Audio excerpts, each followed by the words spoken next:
Hello, I'm Bakhtiar Sonova and you're watching A News Now. Let's take a look at today's top stories.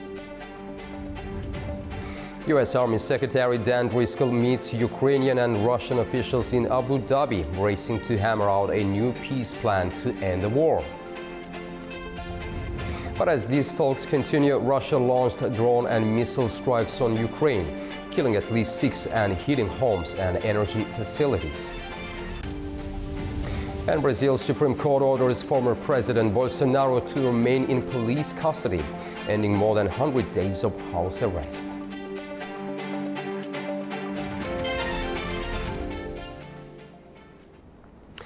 Good afternoon. Ukraine and the United States have spent days locked in intense negotiations in Geneva, scrambling to rewrite a peace proposal that Kiev appeared was veering dangerously close to Russia's terms. Donald Trump has been pressuring Ukraine to accept a rapid deal, while Kiev insists it wants peace, but not at the cost of surrender. Ukrainian President Volodymyr Zelensky says negotiations in Geneva have produced a more workable version of the US peace framework aimed at ending the war with Russia. As of now, after Geneva, there are fewer points, no longer 28, and many proper elements have been incorporated into this framework. It's very difficult to finalize the document, and we must do everything properly. Zelensky says the new draft includes correct elements, but the most sensitive points will be discussed directly with US President Donald Trump. Our team has already reported on the new draft of steps. The sensitive issues, the most delicate points, I will discuss with President Trump. Ukraine will never be an obstacle to peace. While Kyiv says progress has been made, the White House insists that no Trump-Zelensky meeting is scheduled yet. There's no meeting scheduled right now.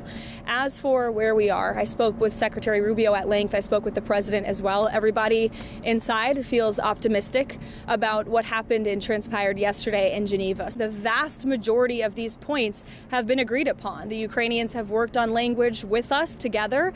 Washington says the revised framework now has broad alignment between US and Ukrainian negotiators, but the final version will still need approval from both Trump and Zelensky, and ultimately agreement from Russia. At the same time, U.S. Army Secretary Dan Driscoll held talks with Russian officials in Abu Dhabi, marking the first publicly known meeting between the sides. U.S. officials say that discussions will continue on Tuesday and that Driscoll is also expected to meet Ukrainian representatives during his visit to the UAE.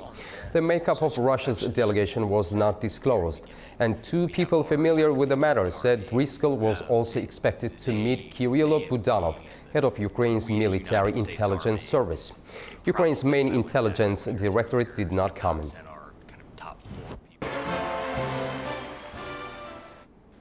But as peace talks continue, Russia launched drone and missile strikes on Kiev and other Ukrainian cities, hitting homes and energy facilities. At least 6 people were killed and 13 injured. Fires broke out in several apartment buildings and 17 residents were rescued. Ukraine's energy ministry called it a massive combined attack.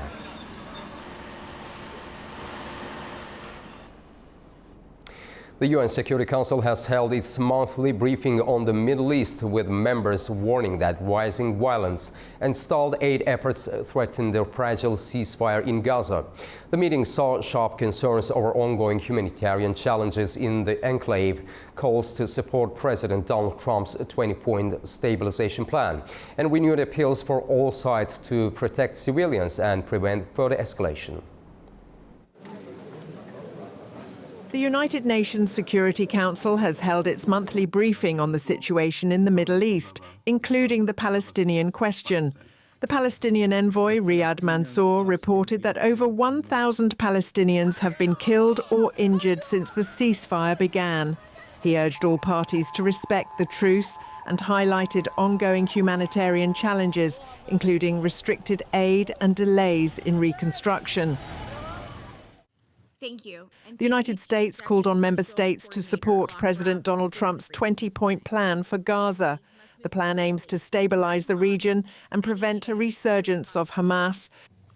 I offer my gratitude on behalf of the United States to all of those offering to help the 20-point plan, implement the 20-point plan in Gaza, including the International Stabilization Force. We invite member states ready to act through the Board of Peace to step up and pledge personnel, equipment, and funding for the ISF.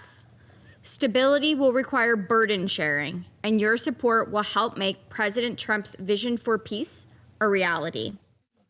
Israel confirmed it will continue to honour its commitments under the plan while taking necessary measures to protect its citizens, while emphasising the importance of disarming Hamas to ensure lasting stability in Gaza.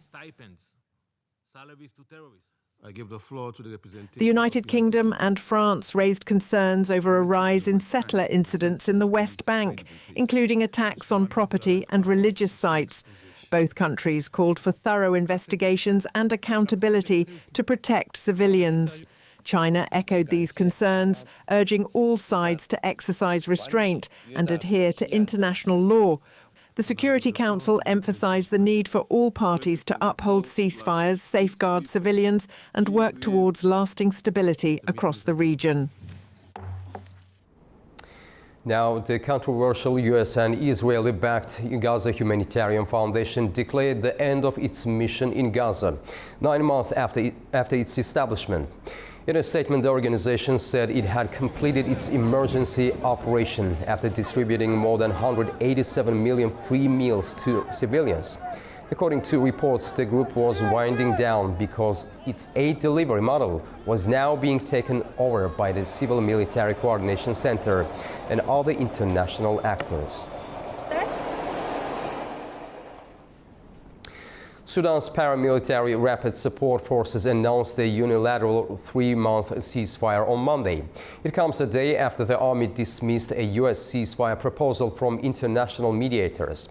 The RSF, which has been fighting Sudan's regular army since April 2023, said it was declaring the ceasefire in response to international efforts, including the initiative of U.S. President Donald Trump and the Quad mediators.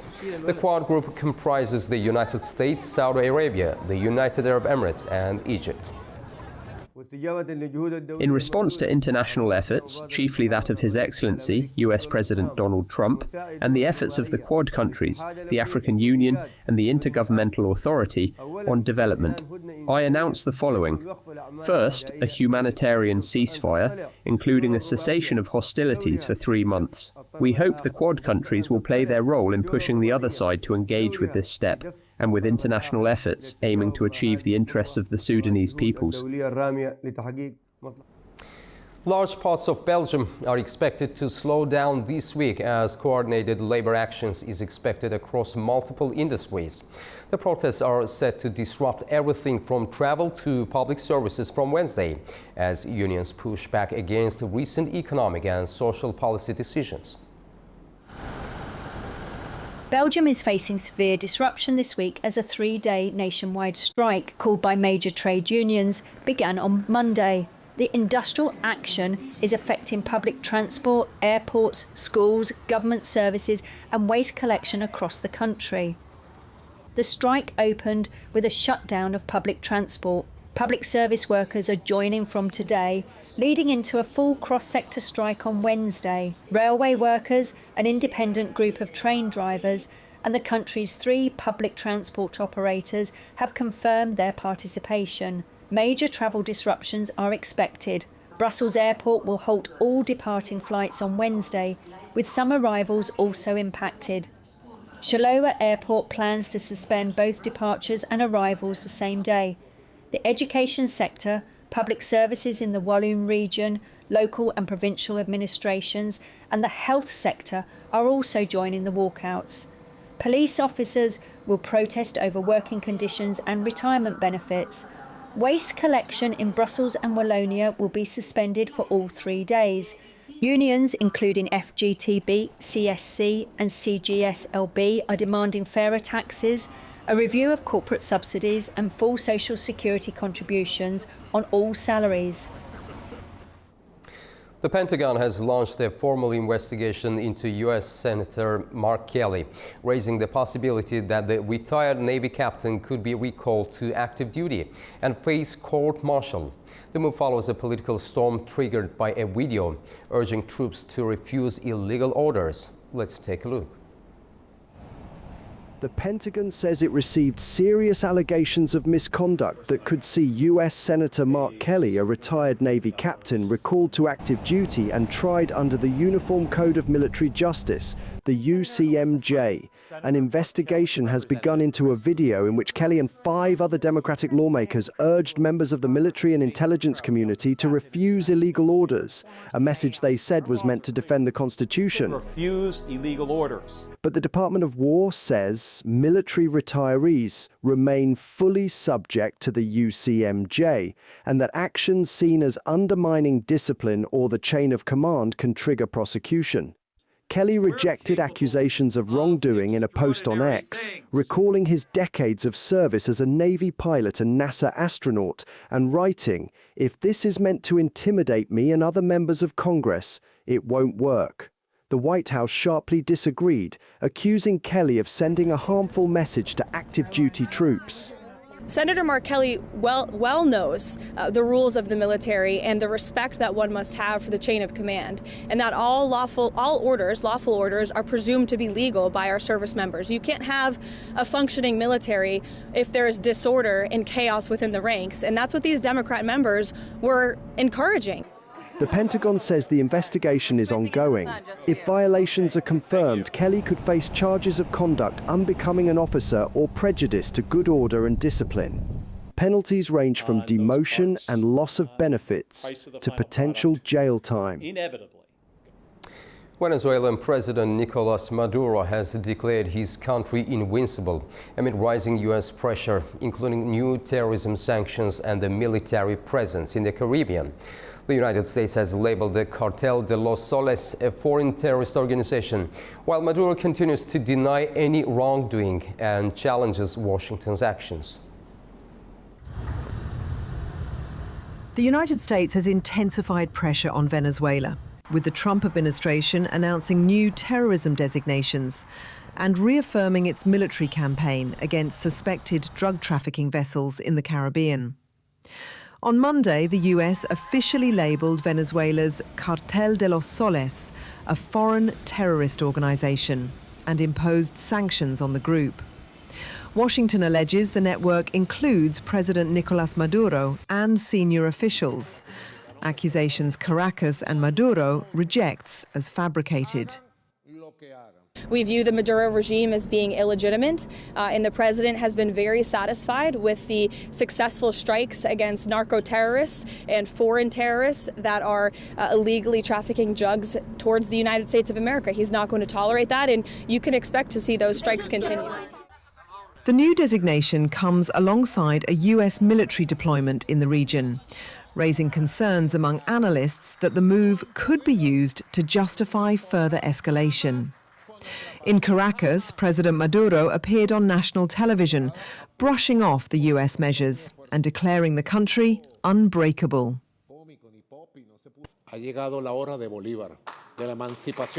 Whatever they do, however they do it, wherever they do it, they will not be able to defeat Venezuela. We are invincible. To those who stand with Venezuela authentically and courageously, I thank you, and I'm grateful for your good wishes, because they reflect the growing, fervent love that exists around the world for Venezuela. It's impressive how solidarity movements are rising everywhere in support of the victorious efforts of the indestructible people of Venezuela in the face of these threats. Maduro also thanked international supporters, saying global solidarity with Venezuela is growing in the face of what he called psychological and diplomatic warfare. The Venezuelan government has additionally warned international airlines to resume flights within 48 hours or lose authorization, after some carriers suspended routes following a US aviation alert. Maduro issued a subtle warning to his own transport minister, saying, There are laws for those who cross the line. He denies all US allegations and accuses Washington of seeking the government change to gain control of Venezuela's vast oil reserves. Former Brazilian President Jair Bolsonaro remains in police custody after the Supreme Court ruled he should stay behind bars, ending more than 100 days of house arrest. Judges say he poses a flight risk and repeatedly violated court orders, including allegedly tampering with his electronic ankle monitor. Outside the federal police headquarters, supporters gathered in prayer as opponents celebrated his detention. Brazil's Supreme Court has unanimously voted to keep former President Jair Bolsonaro in police custody after his arrest on Saturday for tampering with his electronic ankle monitor. The four judges, Alexandre de Moraes, Flavio Dino, Cristiano Zanin and Carmen Lucia, said Bolsonaro poses a flight risk and has repeatedly violated court orders. The ruling ends more than 100 days of house arrest. He is awaiting final appeals against a 27-year prison sentence for plotting a coup following his 2022 election loss. Authorities said Bolsonaro used a soldering tool on his ankle monitor ahead of a planned supporters' vigil outside his home, which the court said could disrupt police surveillance. In a custody hearing, he claimed medication-induced paranoia and hallucinations that led him to believe the device was wiretapped and denied any intent to flee. Justice Flavio Dino wrote that Bolsonaro's admission of tampering shows a clear violation of judicial measures and increases the risk of escape. Federal police have also previously reported that he considered seeking asylum abroad. Bolsonaro's family visited him while crowds of supporters and opponents gathered outside, some praying and others celebrating his detention. Now we'll take a short break. Right after the break, we'll discuss how the Geneva negotiations and secret talks in Abu Dhabi are reshaping the US-Ukraine peace plan. See you shortly.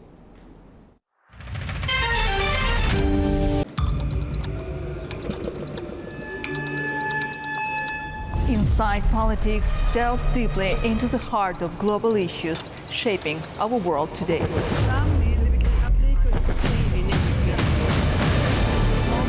Join me for your go-to source of political analysis from across the region and beyond.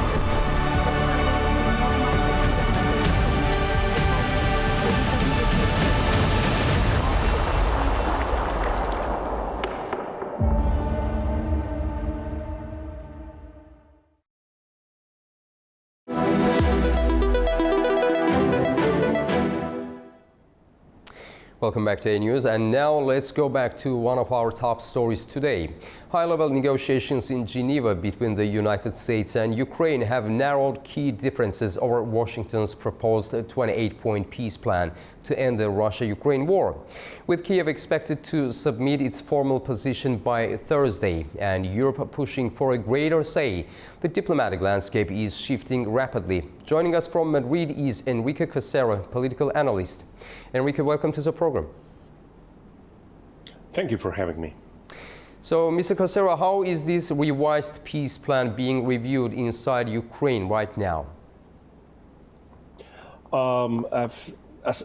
We've been talking during these months of you were considering my collaboration with you.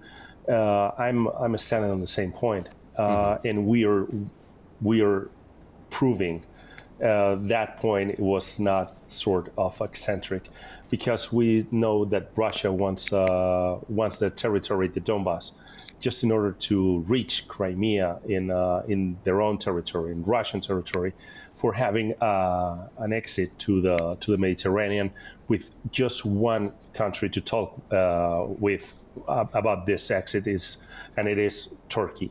And at the same time, Russia Vladimir Putin doesn't want a recovered sort of a strong closing time Ukraine. Mm-hmm. He wants not recovered, not completely helpless Ukraine, and probably he can't get that. So as much as he wants the recovery of Ukraine, the aid to Ukraine, and all the things that can make Ukraine again a competent country, if you want to say that, it's going to take a long time just for the shake of Russia. Mr. Corcero, the United States says disagreements with Kiev have been significantly reduced. From your perspective, what issues remain the most sensitive for Ukraine? Of course, just leaving Ukraine with no allies, or officially no allies, which means no belonging to the European Union and not belonging to NATO, which makes Ukraine a very weak country. And we have to watch this beyond whatever the pact and whatever the treaty is, which means that Russia is not gonna stand for any other country to be in a strong opposition in its borders. So this is not only a treaty that weakens Ukraine; it's a cautionary tale in order to implement the idea that Russia is strong and nobody mess with Russia.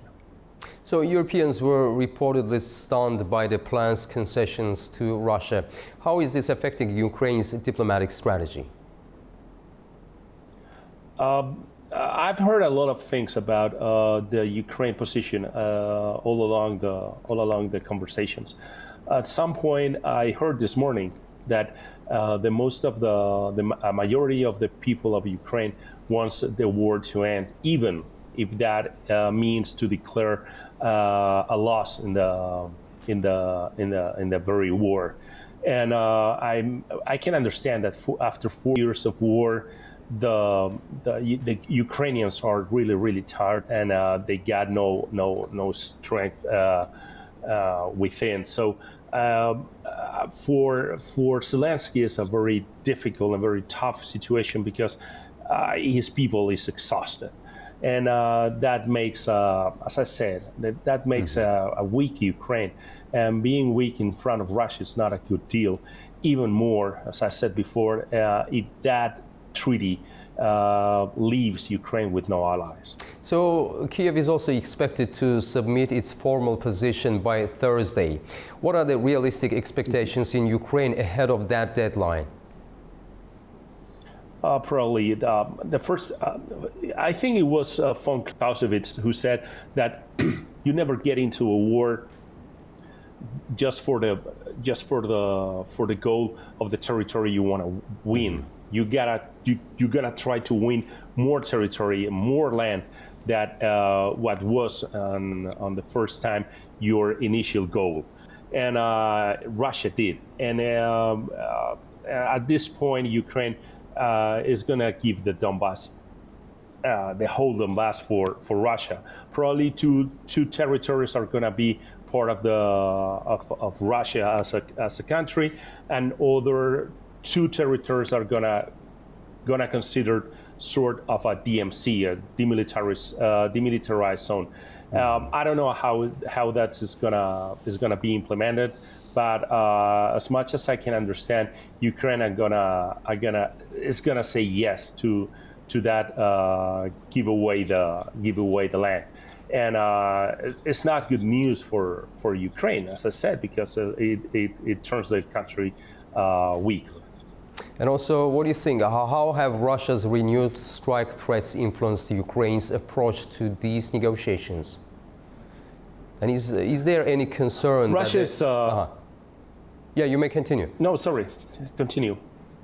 Oh, and is there Russia's okay. Okay. Please continue. So is there also a concern that a proposed framework could weaken Ukraine's security guarantees in the long term? Let me put it this way. Now, Lithuania, Estonia, Latvia, Poland are gonna be really worried about whatever the new Russia or this new version of Russia, completely strengthened by the victory in Ukraine, is gonna be, because I don't think that anyone with the personality and the goals and the procedures of Putin is gonna stay resting here. He wants back the big Russia, the mother Russia, and this is not ending with Ukraine. He got what he wants. I mean, what I said, that corridor to Crimea in order to reach the Mediterranean with just one country to talk to. But on the other sense, probably he's just tempting with drones different territories, different countries, and different borders. And we can't forget that whatever is the bombings and the drone attacks that Ukraine and Kyiv are suffering during the last days, is just a question of okay, I'm the strong guy, and you're gonna see it in any term that I want. And as I said before, this is a cautionary tale for the rest of the countries. Mr. Casero, also U.S., Russian and Ukrainian officials are meeting in UAE, Abu Dhabi. And what are your expectations from that meeting? Whatever it comes from that meeting is going to be, for me, or I consider is going to be the final deal. It's going to be the thing. And we don't know. I've been investigating about this, and I don't know who's taking part from Russia and in Abu Dhabi, but whatever they are talking in there, it's gonna be probably the final thing. And I think that by the end of the week, probably in the beginning of the next week, I bet more for the weekend we're gonna know what's gonna be the terms of that agreement. But I don't give this. I'm taking this conversation in Abu Dhabi really seriously, more than any other conversations that the three parts are having between them. Also, Turkey has previously hosted mediation efforts. Do you see Ankara playing a renewed role if talks advance? As I said before, Turkey is determinant in this situation, because is the next country to talk to. Turkey is, as everybody knows, is a member of NATO, is a NATO member, and but yeah, this is given to Turkey, and Turkey was trying to get a lot of stardom in this conflict, and a lot of stardom during the Gaza war and the talks for peace in Gaza. And Turkey is a country that we have to consider more and more, even here from Spain, which is sort of far from Turkey. We're just watching the country in the distance.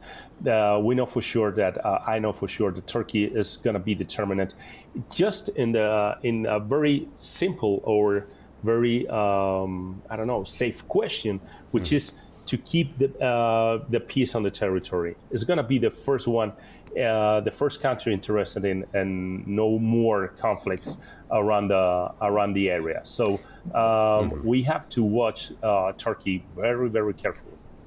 Enrique Casero, thank you very much for this discussion and for talking to A News. We truly appreciate your time. Thanks a lot.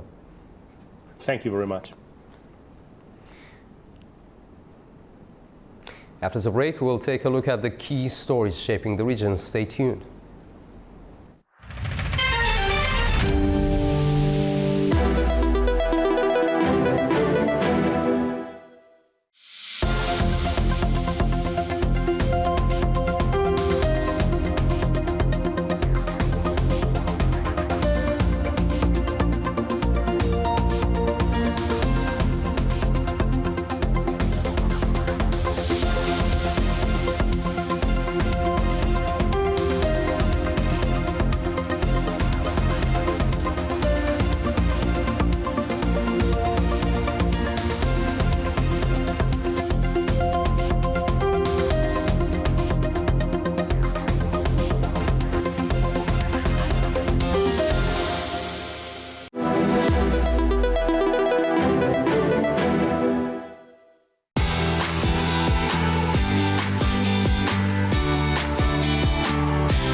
Welcome back to A News. Now let's take a closer look at the key stories shaping the region. 10 people, including women and children, have been killed and several others injured in what the Afghan government says were Pakistani airstrikes across 3 provinces. Kabul has condemned the airstrikes as a violation of its territory. Our correspondent Tamim Bahis reports from the capital. Afghan officials say Pakistani aircrafts have bombed Khost, Paktika and Kunar provinces in eastern Afghanistan. One strike hit just after midnight in Khost's Gurbaz district, destroying the home of a local resident.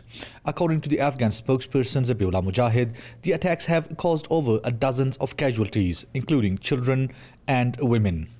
The Afghan authorities condemned the incident as an unjustifiable attack on civilians, insisting the area had no militant presence. Pakistan, meanwhile, has not issued any confirmation or denial of the strikes. The report comes at a tense moment for Islamabad. A day earlier, 3 suicide bombers targeted a Frontier Corps installation in Peshawar, putting security forces across the country on high alert. The strikes comes as regional countries say they are ready to mediate as relations between Afghanistan and Pakistan continue to deteriorate. Turkey is expected to send a high-level delegation to Islamabad this week to discuss the situation and explore ways to ease tensions.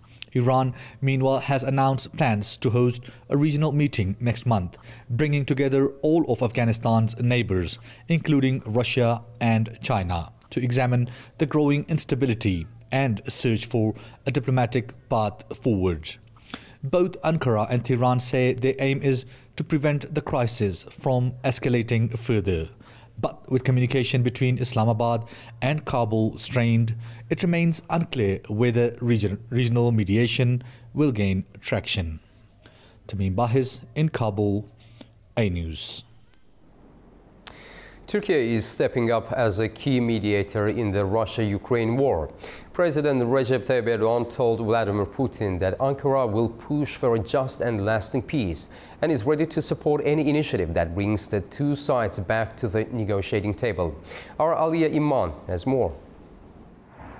Turkey is once again positioning itself at the main center of diplomacy in the Russia-Ukraine war, with President Recep Tayyip Erdogan telling President Vladimir Putin in a phone call that Ankara will continue pushing for a just and lasting peace. According to Turkey's Communications Directorate, the 2 leaders discussed the ongoing war as well as several regional and global issues. President Erdogan emphasized that Ankara is ready to support any diplomatic initiative that could bring the parties into direct contact and potentially bring a sustainable resolution to the conflict. This renewed message comes as Erdogan expands Turkey's international mediation role. Speaking on the sidelines of the G20 Leaders Summit on Sunday, he said Turkey will step up its engagement in peace efforts globally, from the Middle East and Africa to the war in Ukraine. Erdogan also confirmed that he plans to speak further with President Putin about reviving the Black Sea grain corridor. He said those efforts were always aimed at creating momentum for wider peace talks, calling them a path toward peace that could be restarted with the right conditions. The Turkish president added that he intends to come to Istanbul with Putin if progress can be made, and that Ankara will leave no stone unturned to help stop the loss of life caused by the war. He said many people have died and noted that he would discuss with Putin the necessary steps to prevent further deaths. He also intends to speak with European partners, U.S. President Donald Trump, and other allies about the situation. Despite stalled diplomacy elsewhere, Ankara is determined to revive talks that could finally bring Russia and Ukraine together. This is Aliya Iman, Istanbul, Turkey, A News. Staying in the region, and Turkey and South Korea have pushed their strategic ties to a new level. Presidents Recep Tayyip Erdogan and Lee Jae-myung oversaw the signing of 6 cooperation agreements on Monday, most notably on nuclear energy. New agreements between Turkey and South Korea aim to strengthen bilateral collaboration in trade, technology, the defense industry and investment. The two countries signed 6 agreements covering various fields on Monday after President Recep Tayyip Erdogan hosted South Korean President Lee Jae-myung in Ankara. The signing ceremony took place after the leaders' closed-door talks, during which both sides emphasized their commitment to further developing strategic ties. One of the key documents focuses on nuclear energy. At a joint press conference, Erdogan said negotiations with South Korea on the construction of a nuclear power plant in Turkey are continuing. I believe that with this visit, we have further strengthened the strong relations between Turkey and South Korea. Discussions are underway between the relevant agencies regarding the construction of a nuclear power plant. In this regard, I consider the Memorandum of Understanding signed between the Korea Electric Power Company and the Turkish Nuclear Energy Corporation an important step. Regional issues were also on the agenda. President Lee expressing gratitude for Turkey's consistent support for Seoul's policy towards North Korea. He also appreciated Ankara's peace efforts in the Middle East and its work regarding solutions for Syrian refugees. Pope Leo XIV is preparing for his first major overseas tour as head of the Catholic Church, with stops in Turkey and Lebanon. He will take part in historic commemoration, hold high-level meetings, and join interfaith gatherings across both countries. Here is what we know. Pope Leo XIV is set to make his first international journey since his election, visiting Turkey and Lebanon from November 27th to December 2nd to promote peace and interfaith dialogue. In Turkey, the Pope will mark the 1700th anniversary of the Council of Nicaea in Iznik, where the Christian creed was first formulated.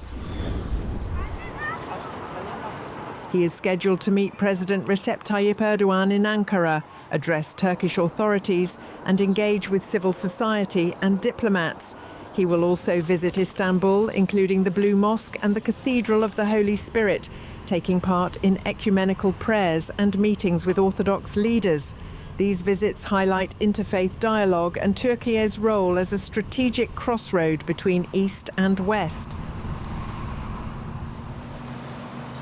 The Pope will then travel to Lebanon, meeting top political leaders and religious authorities.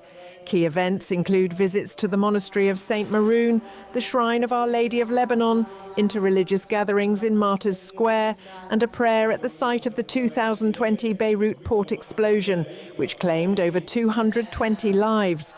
His visit aims to promote peace, unity, and interfaith understanding. Kazakhstan says it will deliver the final report on last year's Azal plane crash near Akta Airport by the end of the year. The country's deputy transport minister says the investigation into the crash is ongoing, with specialists carrying out deeper technical examinations. Preliminary findings were released 3 months after the accident, but officials say it's too early to set a final timeline. The Embraer 190 flying from Baku to Grozny went down on December 25th, 2024, killing 38 people and injuring 29. Looking to the preservation of history, and Azerbaijan has been elected as a member of UNESCO's World Heritage Committee. The vote took place in Paris, where Azerbaijan secured the highest number of votes among 5 candidate countries. The delegation received 92 votes, outperforming the Czech Republic, Armenia, Poland and Slovenia. The election result positions Azerbaijan to play a broader role in discussions and decisions related to global cultural heritage preservation. Now we'll take a short break. Right after the break, we'll discuss Pope Leo XIV's upcoming visit to Turkey and Lebanon, a high-stakes trip focused on Christian unity and fresh peace efforts in a tense Middle East. Stay with us.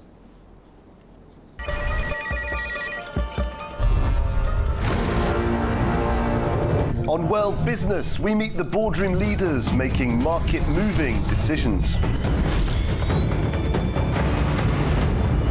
And find out how leaders are dealing with continuous technological disruption.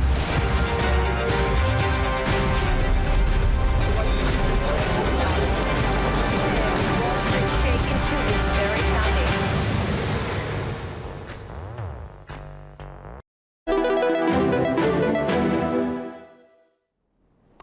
Welcome back to A News. Pope Leo XIV is preparing for his first international trip as the head of the Roman Catholic Church.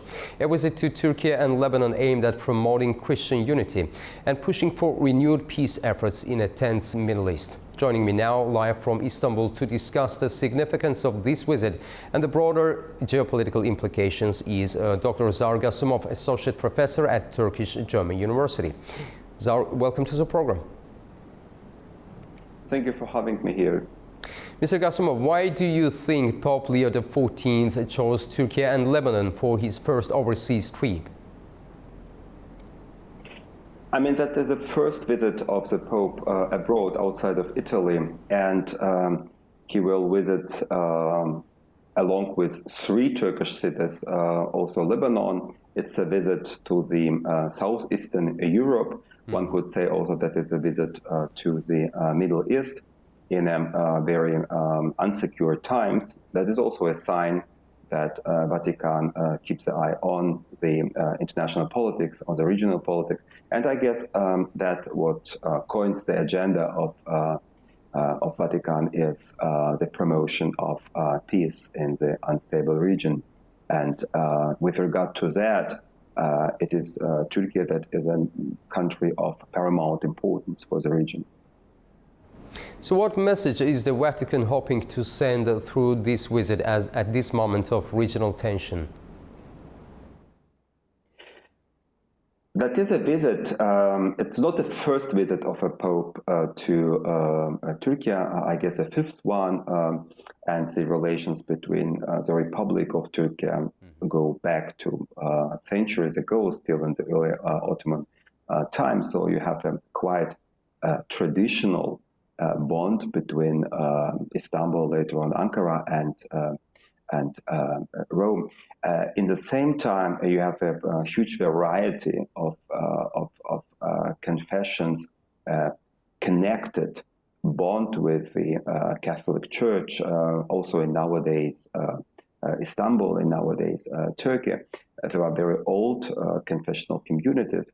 The same goes also for Lebanon, which is, from the point of view of confession and religion, quite a country of a huge variety.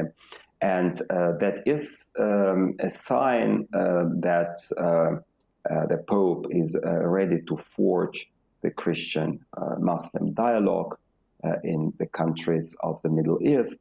And it is of particular importance for the Lebanon, which has various Muslim and Christian communities living there side by side. So that is, one should also add that the travel of the Pope starts in Ankara, and he would stay for several days in Turkey, visiting really several cities, and then going to Lebanon. Dr. Gasumov, Turkey is predominantly a Muslim country. So how significant is the Pope's focus on Christian unity in that country? I wouldn't define the Christian unity articulated indeed in the speeches of the Pope as the most important aim he has coming to the region. It is about the boosting up the Christian communities in the Middle East, but at the same time, it's also about promotion of the idea of peace and of a peaceful cohabitation. And Turkey it's true, Turkey is a predominantly Sunni Muslim society, but in the same time, it's a secularist, secular republic, and you have quite broad opportunities for the Christian communities and also for non-Christian communities and non-Muslim communities living in the republic. So that is something what is very unique and is somehow also based on the quite high level of religious tolerance we have witnessed in the Ottoman period. So that is a certain continuity. So that I think is the main target of the Pope coming on his first travel abroad, just to forge the dialogue between the Christian and Muslim world. And I would perceive also Turkey not only as a place where he would join very special and for Christianity very important sites like the very old church in Iznik and also in Kumkapı in Istanbul and other places. But I would perceive it also as an importance of Turkey as a place of negotiations with regard to Russia and Ukraine, with regard of quite intensive search for a solution with regard to the tensions in the Middle East and so on. So it's also a political recognition of Turkey. So Lebanon is facing deep political and economic crises. How might the Pope's visit resonate there? Of course, the visit of Pope wouldn't be a breakthrough in the economic situation in Lebanon. That would be an illusion to believe in it, but it is an important sign. I mean, you should imagine that the Catholic community and the Christian community is numerous in the country like Lebanon. Its political position is coined by the constitution of the state of Lebanon. In the same time, you have non-state actors in the Lebanese politics, which are of paramount importance for the everyday life and for Lebanon's bilateral relations with the countries of the region. So the opportunities which are available for Pope are also quite limited, I think, with regard to the political dilemma Lebanon is faced with. But however, the visit to Lebanon is an important one. It's a visit to an Arab country. It is a visit to the country which suffered not only from the war, from the recent war, the huge, large scale of suffering started after the explosion in the port of Beirut 5-6 years ago. So the that would somehow turn maybe international eye on the political and economic process in Lebanon. So we have to perceive it in that way. Dr. Gassimov, do you expect the Pope to address the ongoing conflicts in Gaza and the broader Middle East? Definitely, Pope would touch the aspect of violence in the region and of importance of a peaceful agenda in the region and beyond of the region. He will definitely touch the conflict in Ukraine, which is far from any kind of solution until now, despite the fact of the existing of peaceful plans for that. But what we witness now in the Gaza Strip and in Palestine, I can imagine that Pope Leo would support fundraising policies and strengthen the idea of economic aid to the region. But then we would be faced with the main problem, which remains it's the issue of Hamas, which is far from the acceptance of giving up of military resistance and demilitarization. So that is one of the main points now, and the economic aid and economic restoration and infrastructural restoration of Palestine is very closely bound to the aspect of demilitarization of Hamas. So I don't believe that the visit of the Pope would solve this problem, but at least with regard to an eventual economic boost of that region, also of the country like Lebanon, which is torn by internal conflicts and actually by the weakness of the state, of the state authorities, that would be a very positive one. Zaur Gassimov, thank you very much for your insights and for joining us. We truly appreciate your time. Thanks a lot. Thank you. You're up to date with World News for the hour. Thank you for watching and stay tuned to A News for more.